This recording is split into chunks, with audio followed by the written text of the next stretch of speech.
السلام علیکم، welcome viewers. اور ابھی آپ کے ساتھ انشاءاللہ میں ڈسکس کرنے لگا ہوں جو منسٹری آف ہیلتھ کی آج کی اپڈیٹ ہے.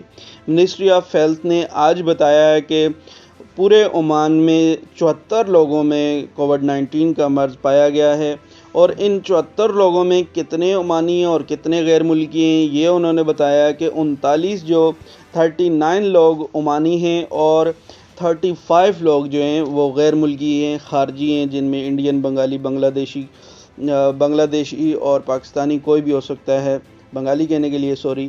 اور اس کے علاوہ آج منسٹری آف ہیلتھ نے انتہائی افسوسناک خبر یہ بھی دی ہے کہ آج ایک 33 سالہ جو ینگ عورت تھی وہ عمانی نیشنل وہ فوت ہو گئی ہے. اس کے انتہائی افسوس کی بات ہے، اور دکھ اس لیے بھی ہو رہا ہے کہ یہ یعنی کہ سنا تھا کہ یہ ینگ لوگ اس کی وجہ سے فوت نہیں ہوتے اس مرض کی وجہ سے، لیکن آپ دیکھ لیں کہ یہ 33 سالہ عورت فوت ہو گئی، اور اس سے پہلے ایک 36 سالہ غیر ملکی آدمی بھی فوت ہو گیا تھا. اللہ تعالیٰ سب کی خیر کرے، اور جو اس مرض میں مبتلا ہو چکے ہیں ان کو اللہ تعالیٰ جلدی صحت یاب کرے.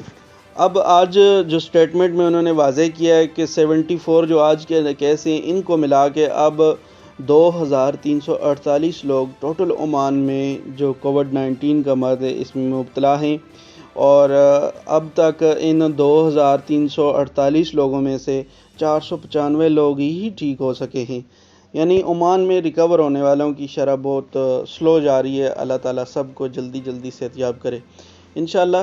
یہ آپ کو میں واضح کرتا چلوں کہ یہ جو معلومات ہے یہ منسٹری آف ہیلتھ کی سٹیٹمنٹ نمبر 64 میں ہے. آپ ری چیک کرنے کے لیے کہیں بھی سرچ کر کے اس کو دیکھ سکتے ہیں.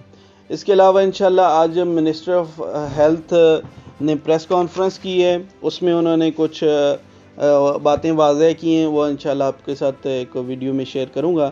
آپ میرے چینل کو لائک کیجئے اور ویڈیو کو شیئر کیا کریں تاکہ آپ کے کسی دوست کا بھی فائدہ ہو جائے. اور انشاءاللہ میں آپ کو بتاؤں گا کہ آج عمان کے کون سے شہر میں کتنے لوگوں کو کرونا وائرس نے افیکٹ کیا ہے.